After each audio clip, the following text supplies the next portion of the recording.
Saludos a todos los amigos médicos, cirujanos, estudiantes de medicina, residentes y amigos que tengan la oportunidad de ver esta grabación que estamos realizando hoy, 16 de diciembre de 2008, al doctor Ramón Izales Davis. El doctor Izales Davis es un cirujano general primero y luego se especializó en cirugía de la mano y luego estudió leyes y tiene una trayectoria muy ilustre en la medicina y en la abogacía en el pueblo de Puerto Rico. Y es por esas razones que lo hemos invitado para entrevistarlo en el día de hoy. Buenos días, don Ramón. Buenos días. Le agradezco que esté aquí con nosotros. Esto va a tomar como una hora y le vamos a hacer unas cuantas preguntas para que los historiadores y las personas que no conocen a los cirujanos buenos que ha tenido este país, pues tengan de dónde obtener información para proyectos de investigación al futuro. Es un placer y un honor estar contigo y te agradezco esas palabras tan halagadoras. Pues mira, el formato es que yo le pregunto al invitado dónde nació, dónde estudió, la escuela elemental, universidad, con quién se casó, los hijos que has tenido y después la educación médica y todas las cosas extraordinarias que ha hecho en la vida. Primeramente, ¿dónde naciste aquí? Yo nací en el pueblo de Cataño. Cataño. Mi papá trabajaba en la aduana. Ajá. Y era cuando la transportación no era más que por las lanchas de Cataño. Pero a los 5 años nos mudamos al Viejo San Juan. Okay. Me crié en el Viejo San Juan. Yo estudié la escuela elemental en la escuela José Julián Acosta y me gradué de 8º grado en la escuela Valdoriotti. Y luego estudié la escuela superior en la Escuela Superior Central en Santurce. Ya ahí nos mudamos a Santurce, porque éramos 7 hermanos y habían como 5 o 6 que teníamos que viajar en guagua y eso con tanto costaba demasiado dinero. Así que nos mudamos a Santurce. Oye, en la escuela José Julián. Luego, pues estudié en la Universidad de Puerto Rico. Estudié 3 años porque mi hermano mayor, Luis, cuando yo terminé mi 3er año de colegio, lo aceptaron en la Escuela de Medicina de Maryland. Y entonces no había becas en Puerto Rico. Sí. Mi papá me dijo, no hay dinero para 2 en medicina, había que ir a los Estados Unidos. Así que yo me fui a trabajar. Yo me fui a trabajar a ayudar a mi hermano. Es como era en aquel tiempo. No, tú te vas y tú ayudas a Luis, luego cuando Luis termine, tú te vas a estudiar. ¿Y terminó Luis medicina? Luis sí, terminó muy bien. Sí. El que me atrasé más por eso fue porque en el 1941, o sea, yo dejé la universidad en el 1940 y estaba trabajando en la aduana. En 1941 viene Pearl Harbor y en marzo de 1942, en la primera llamada obligatoria que hubo en Puerto Rico, me llamaron y fui al ejército. No podía decir que estaba estudiando, que había extensión, no. Entré al ejército y estuve en el ejército hasta el 1946. 4 años. 5 años casi. 5. 4 años en realidad. 4 años, sí. ¿Dónde estuviste en el ejército? Yo primero, pues cuando terminé el adiestramiento en Tortuguero, pues entonces estaban organizando un hospital en Gurabo. No me acuerdo ahora cómo se llamaba la instalación militar en Gurabo.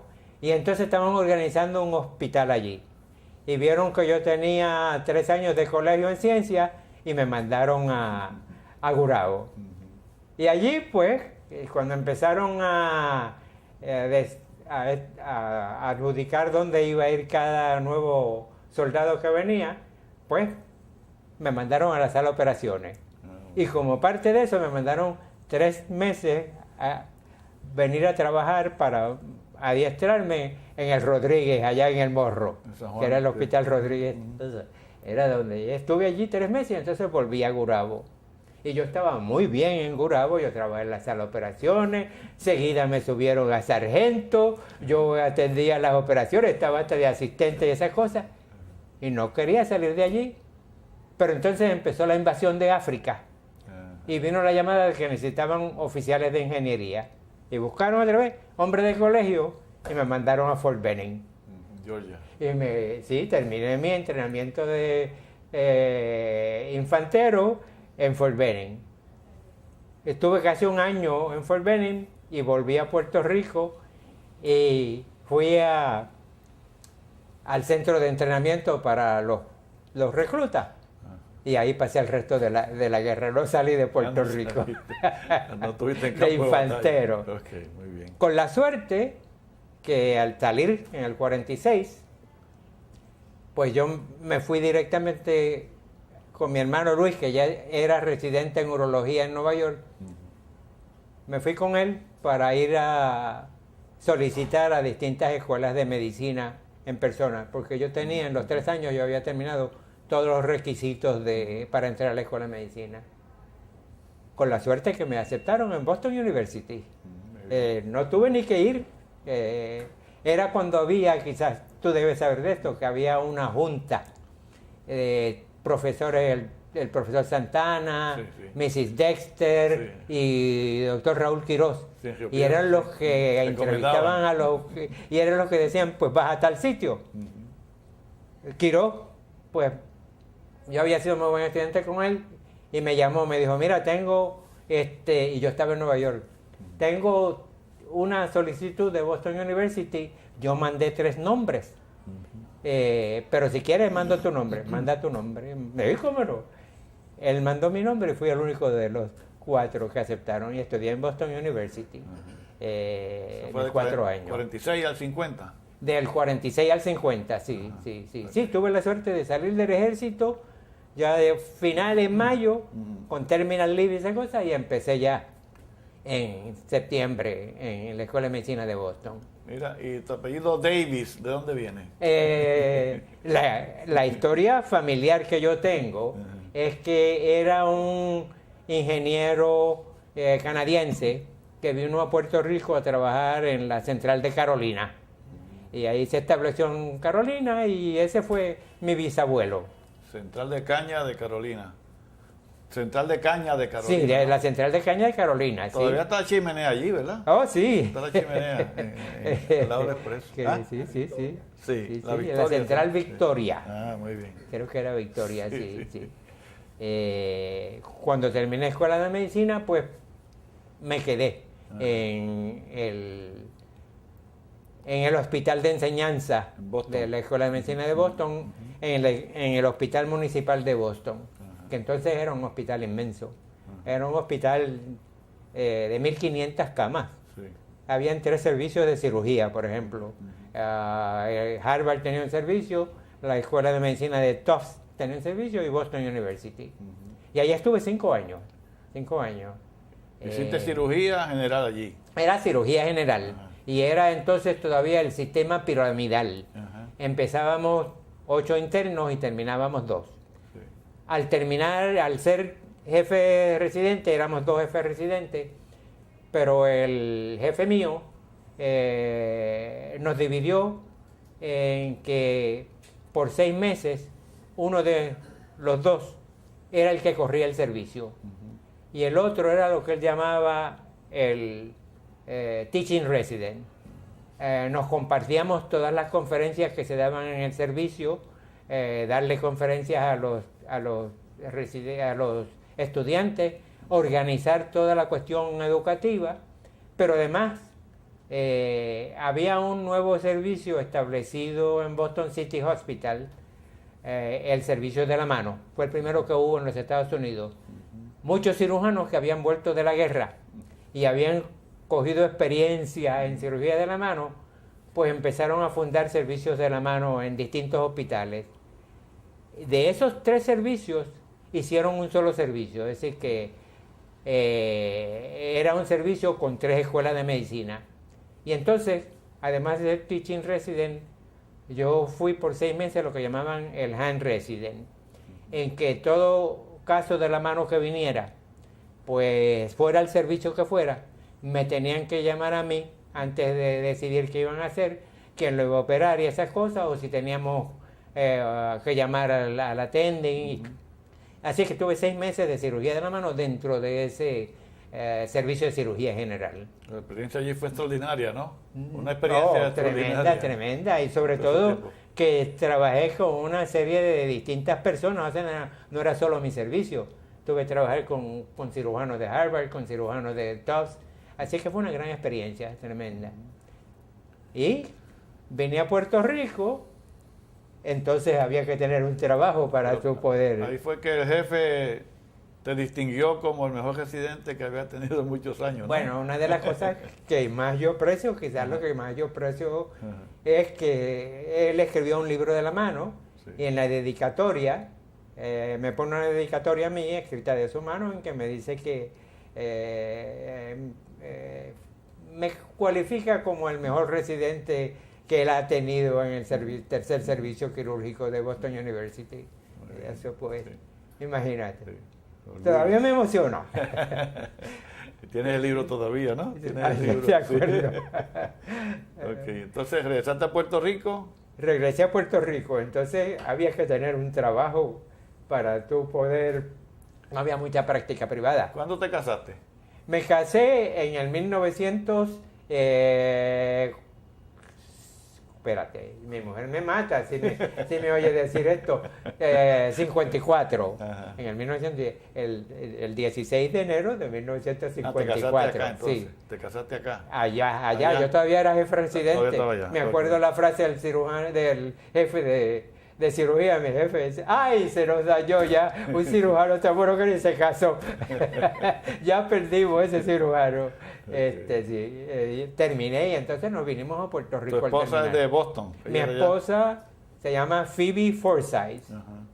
Y siempre ha firmado Phoebe Forsyth de Izales. Eso de poner el segundo apellido, ella no. Ella era técnica de laboratorio. Pues como ya la conocí, como técnica de laboratorio. Vinimos a Puerto Rico y empezamos a criar una familia bastante numerosa. ¿Cuántos son? Son 5 hijos. 5 muchachos. ¿Qué estudiaron ellos? ¿Qué estudiaron? Bueno, el mayor estudió, los dos primeros, los dos estudiaron medicina. Carlos, el segundo, estudió en la Escuela de Medicina de Puerto Rico, se graduó, parece que en el 83. Ramón, el mayor, estudió en la Escuela de Medicina de Boston. La tercera es Phoebe Aileen, que esa estudió Derecho en la Universidad de Puerto Rico y es fiscal en San Juan hoy en día. La cuarta es Lidia, que estudió Derecho, esa estudió en los Estados Unidos, colegio, estudió en Tufts y luego en la Escuela de Derecho de la Universidad de Pensilvania, y esa es abogada y es subdirectora de la División de Enforcement de creo que es la tercera área o algo así, no sé exactamente, de la EPA. Y entonces el menor también es abogado, también de la Escuela de Derecho de la Universidad de Pensilvania, y ese es abogado de EPA, está cerca de Baltimore. Okay. 2 médicos y 3 abogados. Muy bien. Pero 5 grandes personas, que es lo bueno. Sí, 5 grandes personas.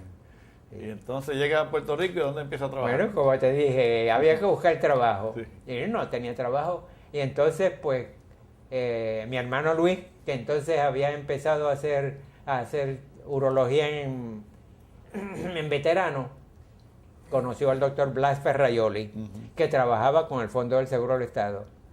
Y le dijo, mira, tengo a mi hermano aquí, que es cirujano.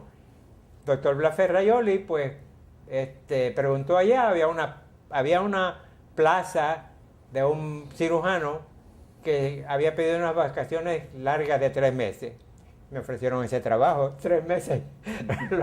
lo cogí seguida, pero al terminar los 3 meses, el director médico, que era la doctora Dillon entonces, dijo, no, yo lo quiero conservar. Y pidió otra plaza más y me nombraron cirujano en el Fondo del Seguro del Estado. Y ahí siempre, hasta que me retiré del gobierno, en el 77 estuve trabajando. El fondo estaba en la parada 22, ¿verdad? En el Professional Building. Okay. Con una sala de emergencia en el 9º piso. ¿Por qué menciono esto? Porque, por ejemplo, no sé si te acuerdas que hubo un accidente horrible cuando estaban haciendo el edificio del, creo que era el First Federal, en la parada 23, se cayó un elevador con 16 obreros en sí, dentro del elevador, y hubo 9 de ellos que tuvieron fracturas vertebrales, varios de ellos terminaron con parapléjicos y los otros un montón de fracturas, y esos fueron, la mayor parte de ellos, subiendo al 9º piso del profesional para ser atendidos allá. Pero el fondo fue una gran experiencia, mucho traumatismo, y sobre todo entonces la mano, porque todavía la caña era bastante, no la llamo la reina de la industria, pero había todavía bastante caña, y había un montón de accidentes de la mano y del brazo con los machetes cortando la caña. Así que fue una gran experiencia. Sí. Y como yo venía con ya entrenamiento de cirugía en la mano, pues nos benefició los dos. Y pues como estábamos haciendo tanta cirugía en la mano, pues a mí me gustó mucho el trabajo. Siempre gocé de trabajar en el fondo. Sí. Y entonces mucho traumatismo. Pero yo seguía trabajando de cirujano general, que en el fondo también hacía cirugía general, pero tenía mi oficina, a la cual iba pues bien reducida la práctica, según podía después del trabajo, y los sábados, y seguía haciendo cirugía general. ¿Y al principio corría por todos los hospitales? Al principio, cuando vine, yo iba al hospital donde hubiera un paciente. Estaba en la lista de emergencia de Pavía, de Presbiteriano, del Maestro, de Auxilio, donde hubiera un paciente, sí. Hasta que luego uno se va estableciendo, claro. Que la mejor cosa es la voz del paciente. Sí. La voz del paciente es la mejor publicidad. La mejor referencia. Que uno va cogiendo más, te van viniendo más y más pacientes. Y eventualmente no me quedé más que en maestros y el auxilio mutuo. Y puse la oficina en Atorrey. Y entonces luego, pues, los últimos 10 años, que no hice nada más que cirugía de la mano, estuve trabajando entonces en el auxilio exclusivamente. Sí. Pero el fondo se muda de la 22 hacia el centro médico después, y tú trabajaste allá por mucho tiempo. El fondo en el 1967... se estableció en el centro médico. Yo era el director médico entonces. Yo fui el que organicé el hospital industrial allá en el centro médico, que entre las cosas que me recuerdo que eran don Prudencio Rivera Martínez, que era un líder laboral muy conocido y muy respetado, y una gran persona. Me acuerdo un día hablando conmigo, me dice, yo estoy en contra de que me traigan este hospital para aquí. Él quería un hospital solo. No, aquí me van a diluir a mis pobres obreros entre toda esta gente aquí, y eventualmente se me van a quedar con el hospital. Que más o menos pasó, ¿sabes? Me acuerdo ese de don Prudencio. Pero nos establecimos en el fondo. Yo creo que en el fondo una de las primeras cosas que hicimos fue los viernes. Una de las cosas que yo establecí como director médico es que todo el mundo, porque como se trabajaba por las horas de estar de guardia, se daban ciertas tardes libres, esas cosas, pero el viernes tenía que ir todo el mundo, y entonces había una reunión científica de la facultad, de toda la facultad, y todos los distintos departamentos tenían que presentar algo los viernes. Establecimos ese tipo de cosas. Una de las cosas que establecimos también fue la clínica de la mano, en que pues llegaban pacientes y los muchachos tenían algún problema, y entonces decidimos que el que tuviera algún problema que lo enviara a la clínica de la mano, que lo hacíamos los viernes por la tarde. Y entonces teníamos que estar todos los cirujanos allí juntos, lo discutíamos. Se regó la voz y empezamos a recibir casos de toda la isla, y tuvimos varios años, yo no sé qué pasó luego después, pero muchos años en que recibíamos pacientes referidos que no tenían que ver nada con el fondo de toda la isla. No eran trabajadores, sino accidentados en su trabajo, en su casa o algo así. Sí. Muy bueno, una clínica que fue muy exitosa. ¿Y el área de quemaduras también tuviste que organizar? Y entonces, para mí, nosotros creamos el primer área verdaderamente reservada para los quemados. Había una pequeña sala aparte que habían como 6 camas. Y las separamos para los quemados, sobre todo cuando vimos la cuestión de que muchos pacientes se quejaban de que tenían un paciente quemado al lado. No les gustaba ni mirarlo. Y decían, huele mal, doctor. Y entonces eso fue lo que nos expolió. Y además que nos interesaban las quemaduras. Y establecimos esa área. De hecho, pues entonces hicimos 2 o 3 simposios grandes de quemadura de la mano en que yo era el director médico, invitamos de los más conocidos personas en cuestiones de quemadura. Y entre las personas que luego enviamos a entrenarse en cuestiones de quemadura fue a uno a quien tú conoces muy bien, al doctor Suárez. Sí. Nosotros le dimos una beca para que fuera en quemadura. Sí, hicimos muy buen trabajo en quemadura. Y luego eventualmente se creó el verdadero centro de quemadura, que era uno de mis sueños, pero que nunca pude llevar a cabo. Es que es el único que existe ahora en Puerto Rico. Es sí, el único. Es el único. No hay más ninguno. Sí. Y se atiende a trabajadores y a todo. Que ese era mi sueño. Toda la población. Ese era mi sueño. A mí me dijo un día Benítez, que es el director, doctor, ¿usted sabe dónde yo encontré los planes suyos? Allí en mi escritorio que yo heredé. Héctor Benítez, que está allí. Sí, Benítez, sí. ¿Él sigue allí? Sí, está allí todavía. Sí, sigue allí. Mi vida profesional la gocé muchísimo. Como yo gocé mi vida como médico y sobre todo mi vida como cirujano. Yo decía que a mí eso de vestirme para ir a hacer las operaciones no me daba coraje. Me quedaré allí todo el día. Sí. Y entonces, luego, ¿qué hiciste pues, después? Porque sé que me habías preguntado sobre la cuestión de derecho. Cuando yo estudiaba tuve unos amigos muy buenos, que hicimos muy buenas amistades, entre ellos Trias Monge, el que fue Tribunal Supremo. Trias Monge y yo nos graduamos de 8º grado juntos en la Valdoriotti. Y su mamá había sido maestra mía en la Escuela Costa. Hicimos muy buena amistad y seguimos en la Central High.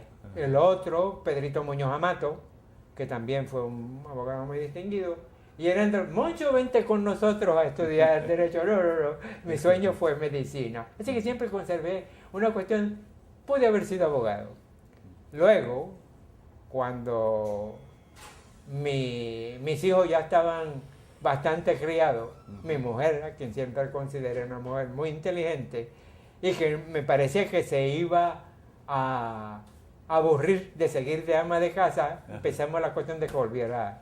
Me dijo, pues voy a estudiar otra vez. Leyes, estudiaste ella, leyes. Sí, ella tenía leyes. Pues yo dije, bueno, vamos a terminar medicina, porque a ella le gusta, termina ciencia, y era lo que ella había querido hacer, pero tuvo que desviarse hacia la cuestión de laboratorio. No, ya es muy tarde para eso. Y estudió primero un bachillerato en administración comercial, que se graduó magna cum laude, y luego estudió Derecho en la Escuela de Puerto Rico.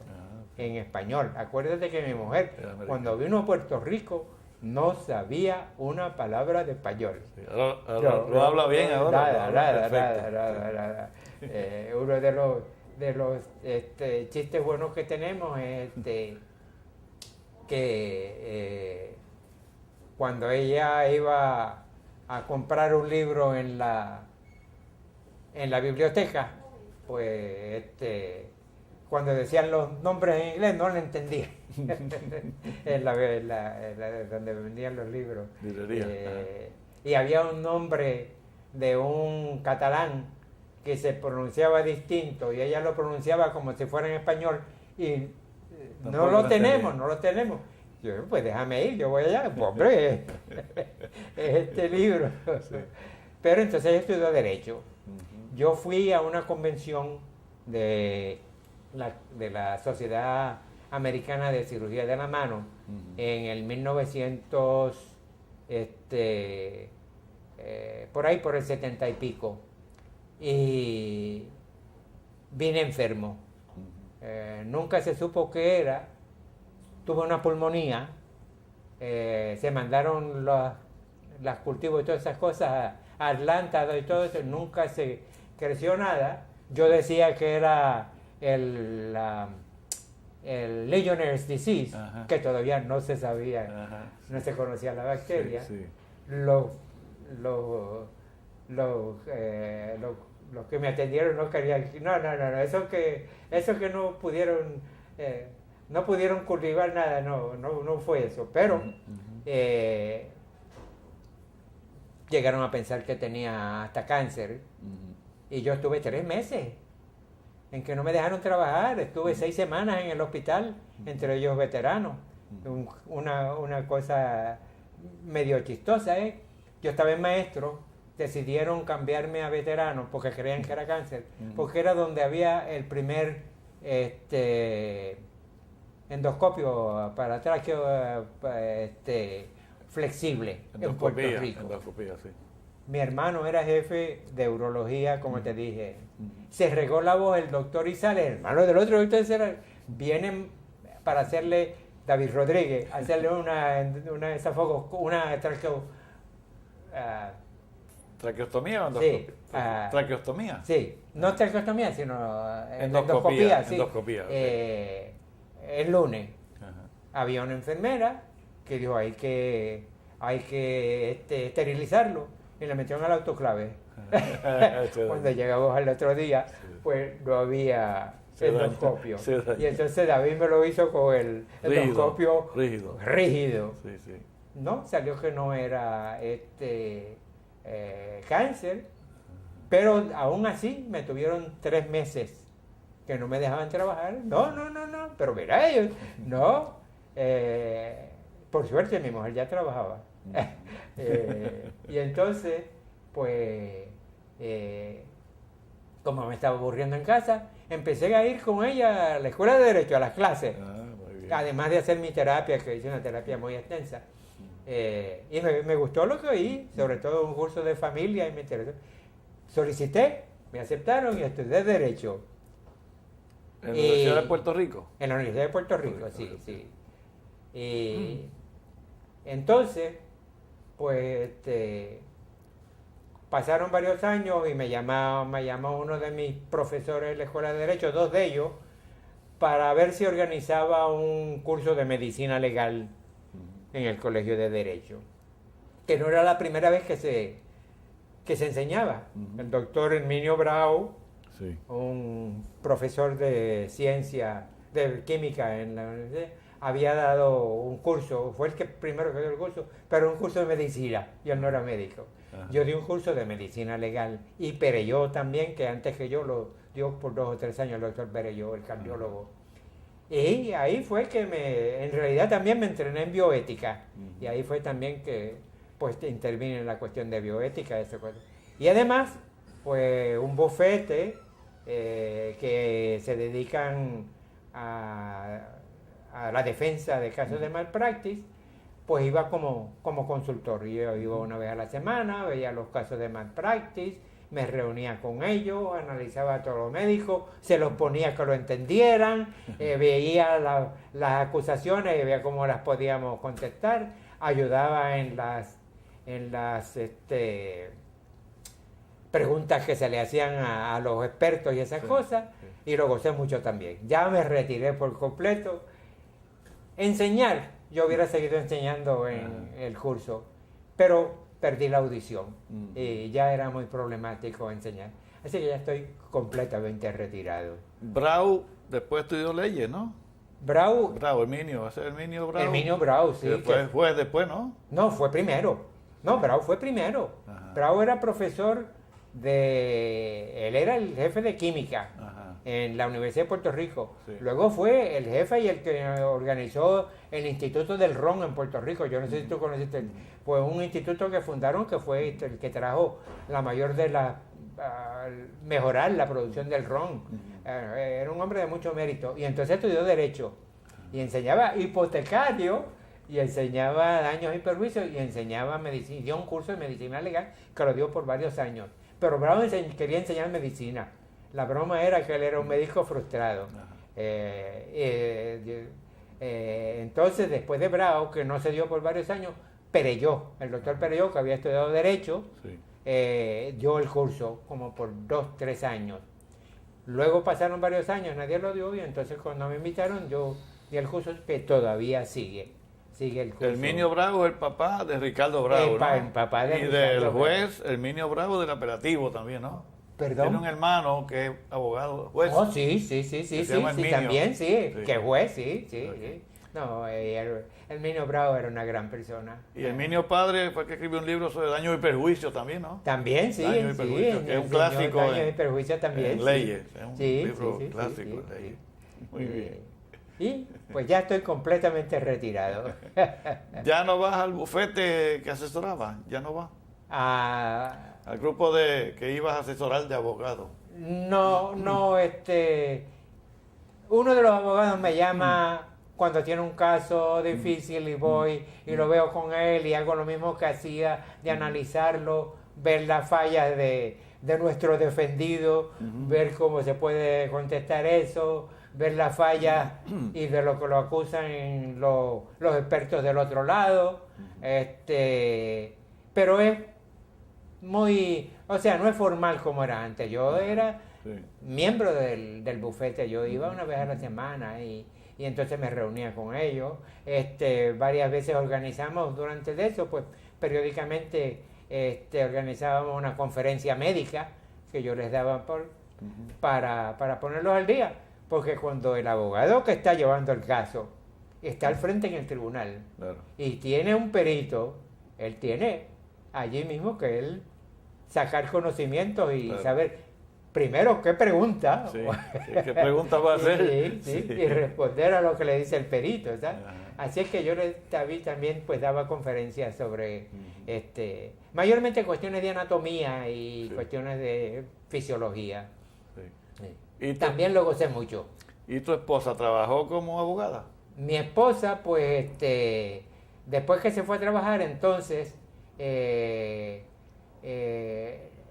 el ingeniero Avilés, Libertario Avilés, lo nombraron jefe de la Autoridad de Comunicaciones, Ajá. que era una compañía de teléfono que había en Puerto Rico de 12 pueblos de la Sí, montaña. recuerdo, limitada. Que se dice que Muñoz quería eso para que hubiera alguien frente a la telefónica. Y la trajo como su ayudante.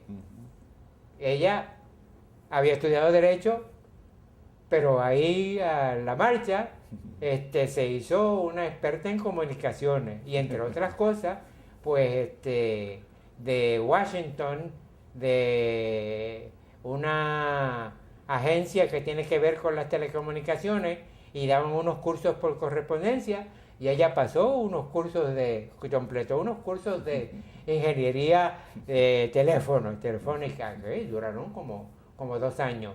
Y entonces estaba sobre la marcha, ella trabajando en una compañía telefónica todo el tiempo y adquirió los conocimientos técnicos. Cuando se unieron la Puerto Rico Telephone como compañía de gobierno y la Autoridad de Comunicaciones, entonces ella se fue a la industria privada y trabajó con AT&T por varios años. Entonces, siguiendo una ley federal, se creó en Puerto Rico, cuando la cuestión de terminar los monopolios telefónicos por el gobierno, la Junta Reglamentadora de las Telecomunicaciones en Puerto Rico.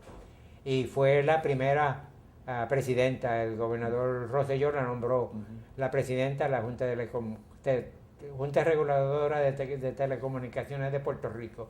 Ella organizó la Junta, el nombramiento fue por 6 años, hasta que terminó y entonces ya de ahí se retiró de la vida Está pública. retirado Sí, también. también Sí, estamos sí. retirados Sí, los dos.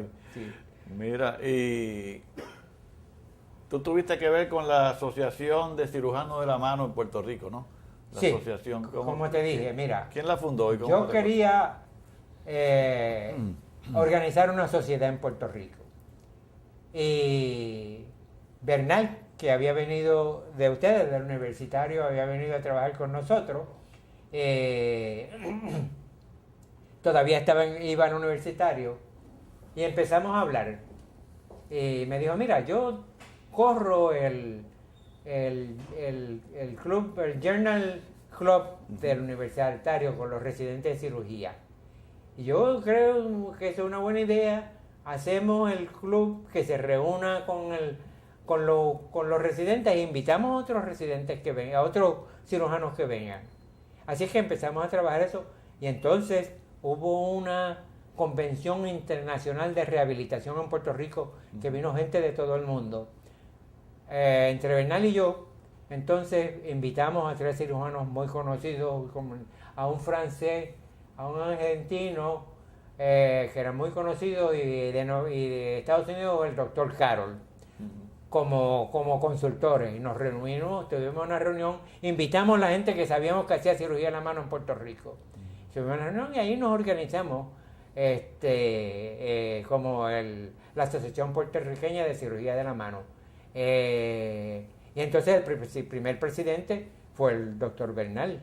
Muy merecido, primero porque todas las primeras reuniones las hacíamos allá con los residentes y esas cosas, y él tenía la facilidad de que podía usar el servicio secretarial de su oficina y esas cosas, por eso pudimos organizar todo eso. Y luego yo fui el segundo presidente. Y la asociación, yo no sé de la asociación, pero por muchos años nosotros participamos activamente en la enseñanza de cirugía de la mano.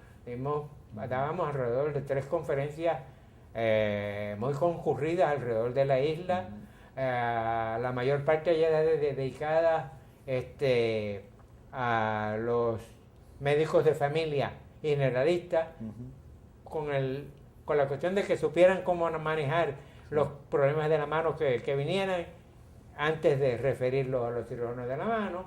Y también entonces hacíamos reuniones para nosotros, pues, en que cada uno de nosotros tenía que desarrollar un tema. Esa sociedad, para mí, mientras yo estuve activo, fue un éxito. Tuvimos entre los presidentes estuvo el doctor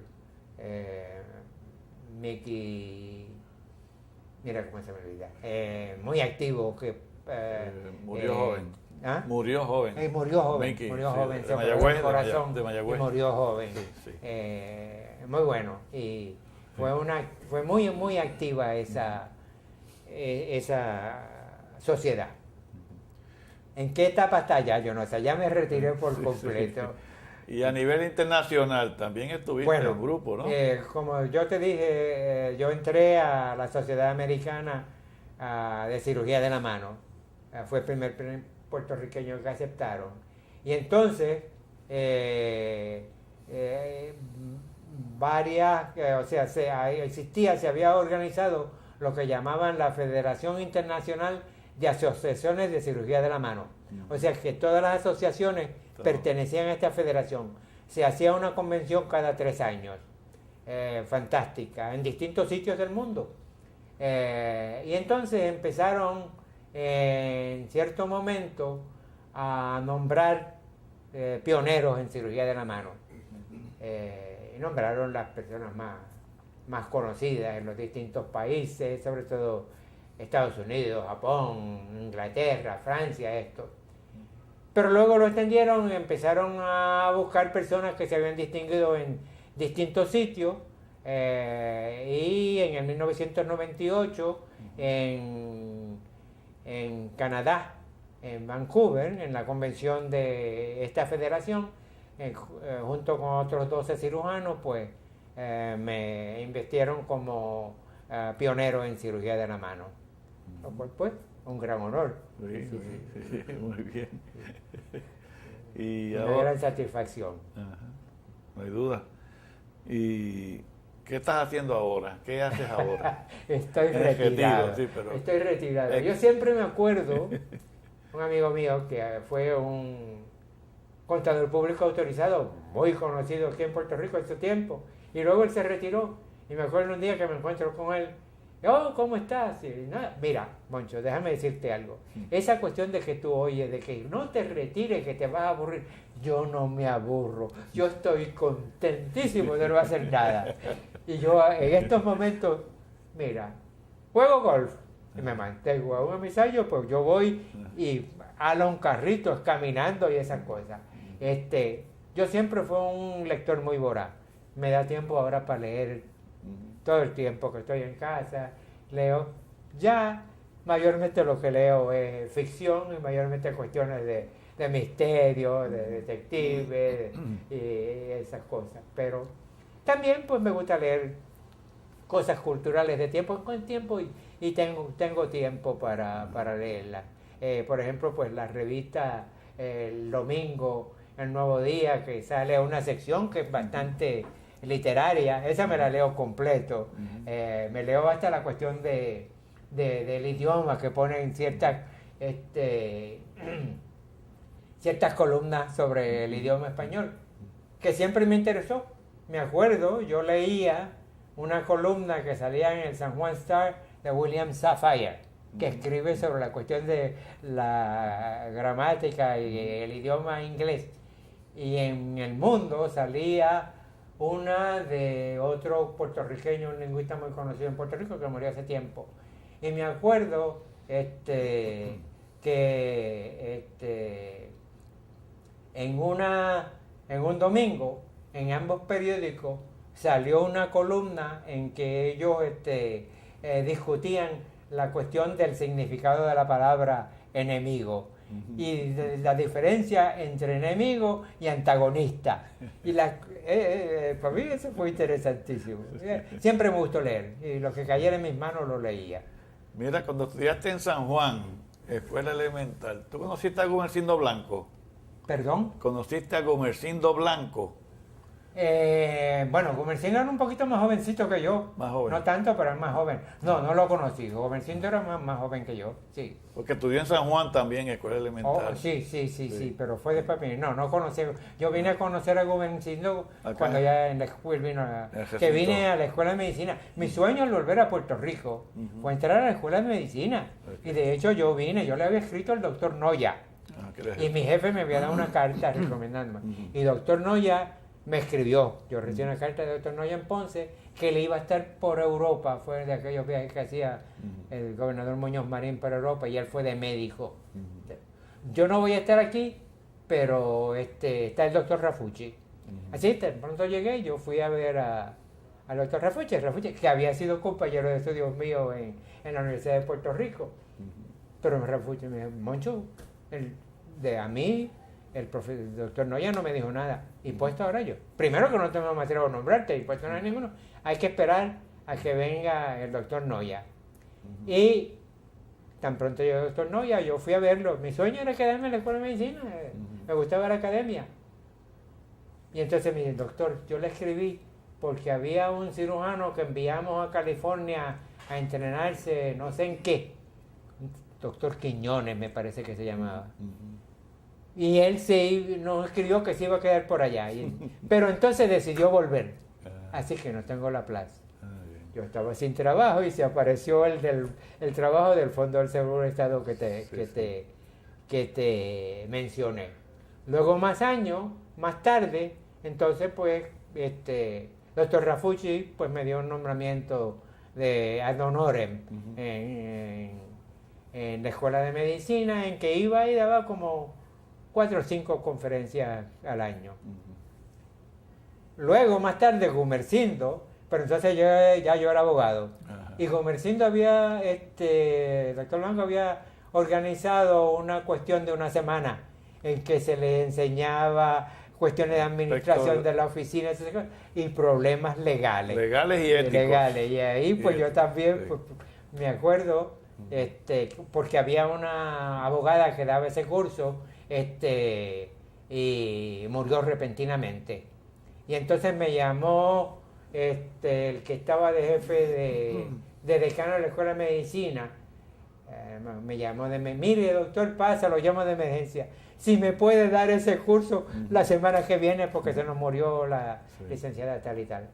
Y bueno, está bien, yo lo apreciaba mucho, yo voy a dar el curso y de ahí en adelante pues seguí dando el curso por varios años, o sea, ese día.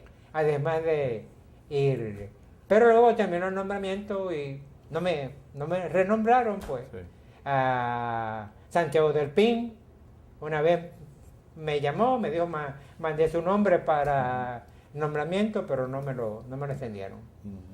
De ad honorem. Sí, Y a nivel de conferenciante participaste aquí en varias cosas, ¿no? Oh, sí, yo tuve muchas invitaciones a conferencias magistrales, después que ya me había establecido, primero como cirujano de la mano y luego ya como abogado en cuestiones legales y bioeticista, sobre todo en reuniones de secciones de la Asociación Médica de Puerto Rico, que tenían sus reuniones de esa sección y tenían una conferencia magistral y di una serie de esas conferencias magistrales. Sobre ética. Sobre bioética, legal, sí, aspectos legales. Ética o malpractice. Sí, y varias conferencias. ¿Y Alfa Omega Alfa también, al grupo de estudiantes? Bueno, en la escuela de la Universidad Central del Caribe, pues cuando establecieron la sociedad de Alfa Omega Alfa, pues me invitaron a que fuera. Como yo les había dado conferencias sobre bioética mientras estaba organizando el currículo de bioética, ellos pidieron que me invitaran a ser el orador de esa noche. Y les di una conferencia les di combinar medicina y derecho. ¿A quién pertenece el cuerpo humano? Que es un tema interesantísimo. Sí. Porque hay un montón de leyes que te dicen lo que tú puedes o no puedes hacer con tu cuerpo. Eso de que en mi cuerpo yo puedo hacer lo que me da la gana. Muy bien. Así que esa fue una de las conferencias que me dio mucha... me gustó mucho darla. Sí. Muy bien. Y yo recuerdo haber ido a una conferencia contigo, ¿no te acuerdas? A San Francisco. Había una convención de trauma. De trauma. Hace 2 años, qué sé yo. Que quedamos en que convendría organizar una reunión de trauma de los hospitales que están en el centro médico. Eso nunca se pudo llevar a cabo. Yo no sé si tú lo pudiste organizar en tu hospital, pero cuando hablamos teníamos la idea del municipal, ustedes en el universitario y nosotros en el... Pero nunca la hicimos. Para aquella época estaba Francisco Enrique Oliveras también, que falleció, que estaba bien activo en la cuestión de trauma y cirugía general, que estuvo con nosotros en el recinto muchísimos años. Y tú recuerdas la facultad de allí, ¿no? Tú recuerdas a Sorrentino. Oh, sí, bueno, Sorrentino... de las cosas que uno tiene que hacer también cuando llega a Puerto Rico. No solamente cogí el servicio en el fondo, sino que los días que yo tenía libre, porque te hacía guardias en el fondo, conseguí un trabajo en el hospital de distrito de Fajardo. El doctor Busquets, que también era del universitario, dejó ese puesto. Salvador Busquets. Sí, Salvador Busquets. Y entonces me recomendó, él mismo me llamó. Imagínate, yo no tenía casi práctica todavía, tenía el fondo. Así que yo iba día y medio a Fajardo. Y Sorrentino vino a Fajardo, que él había conocido a Rafucci en Minnesota. Y entonces lo ayudó a venir a Puerto Rico y allí fue que vino Sorrentino de jefe de cirugía en Fajardo. Sí, trabajé, mientras estuvo allí, trabajé con Sorrentino, muy bueno. ¿Y Roque Nido lo conociste también? Roque Nido, yo lo conocía porque a mí siempre me interesaron los deportes, desde que él estaba en la universidad, que era baloncelista.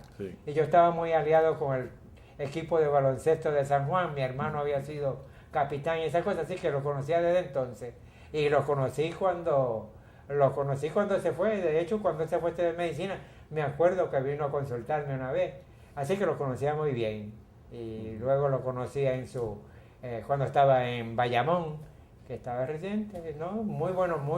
Éramos muy buenos amigos. O somos muy buenos Sí, amigos. sí, todavía tengo a llama él. Sí, lo recuerdo sí, muy bien, sí, cómo no, sí. Sí. Yo vine a Puerto Rico y te puedo decir, una de las cosas que yo siempre dije que Rafucci tiene un mérito tremendo, eso tú lo sabes, Sí, tú fuiste sí. discípulo de él. Ujú. Viniendo de afuera, una de las cosas que yo observé, Rafucci ha fundado lo que podemos llamar una escuela de cirugía, o sea, estableció médicos que sabían un método de hacer buena cirugía. Y aunque Rafucci y yo, pues, en la escuela cuando estábamos en el colegio, me acuerdo que discutíamos muchísimo, Agustín Martínez de Andino, el que era... Endocrinólogo. Sí, sí.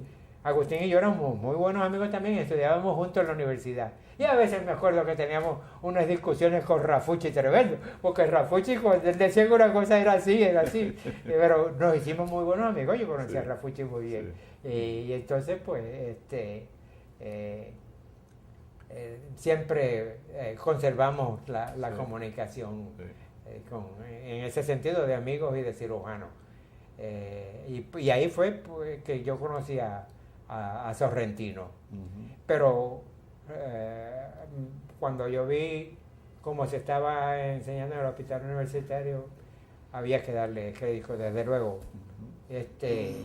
Ya el doctor Noya había comenzado con la escuela, así que, pero luego el doctor Rafucci siguió y luego Gomercindo Blanco, así que ha sido una serie de profesores que siempre me impresionaron muy bien en la escuela en la división de cirugía. Tremendo. La escuela sigue muy bien y el departamento de cirugía también está funcionando excelentemente, sí, está muy bien. Pero tú sabes que ahora las exigencias son mayores, las exigencias a los programas educativos son mayores. Oh, sí. No, y la medicina ha cambiado, Claro. sobre todo la cirugía. La cirugía ha cambiado inmensamente. Primero, hay una serie de cosas que antes hacíamos cirugía y hoy en día se tratan médicamente. Mira, cuidado que yo saqué vasos haciendo gastrectomía, que ya casi no se hacen. Y entonces un interno por acá hablando, entre ellos yo cuando era interno, le hacía un pequeño corte al vaso, hay que sacarlo. Luego a los años se descubre que estas personas que se habían sacado el vaso fueran más expuestos a desarrollar ciertas cirugías y ciertas cosas, y luego viene la cuestión de empezar a observar un vaso que está sangrando. Eso es un pequeño detalle, pero luego con todos los otros, la cirugía endoscópica. Sí, eso. Fantástica, sí. Que para tu época no existía, para tu época no estaba. Yo no llegué, yo en un montón de cosas estoy en el siglo XX. Yo no uso ni teléfono celular. No, la cirugía ha progresado marcadamente. No, tremendo. En la misma mano se está haciendo un montón de cirugía endoscópica. Claro. Imagínate. Sí. Sí. Que no se hubiese pensado antes. Y no se sabe qué cosas vendrán por ahí. No se sabe qué otras cosas vendrán. Con la nanotecnología se sí. seguirán haciendo más y más cosas. Cuando mi hermano Luis, por ejemplo, que te mencioné, por ejemplo, yo me acuerdo cuando desarrolló unos problemas en el colon y le hicieron la resección por endoscopía. Hasta ese extremo ya yo estaba retirado ya. Yo no llegué a hacer endoscopía, ya yo me había retirado. O sea, pero hoy en día, en todos los aspectos, no solamente la cuestión de la cirugía, sino los métodos de diagnóstico que hay hoy en día, cosas que no soñábamos. ¿Y cómo tú explicas que tenemos una medicina y una cirugía tan buena y los casos de responsabilidad profesional están aumentando? ¿Cómo reconcilia eso? Mira, hay casos de malpractice, definitivamente. Alguien que hace algo que no sabe hacer y que debe de hacer, yo no hago eso. No hay duda. Para mí, la mayor parte de los problemas es una cuestión de comunicación. El médico que no comunica, que no habla con sus pacientes, que no les dice, no les habla, no les dice los problemas que hay, que no habla con los familiares, sobre todo cuando no hablan con los familiares. No estoy aquí, no.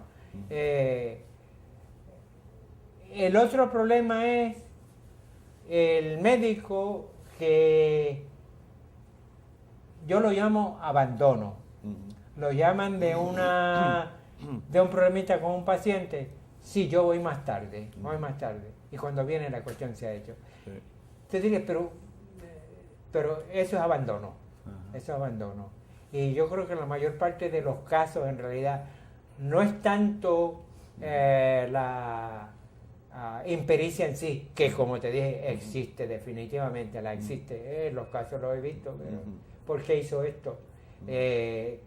Pero comunicación con un paciente que entonces resiente como el médico lo trató y abandono. ¿Abandono por qué?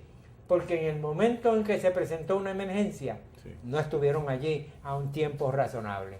Y eso pues se ve bastante, ¿sabes? Una cosa que parece que no, pero si lo llamaron 4 veces, ¿por qué? Esa es mi impresión.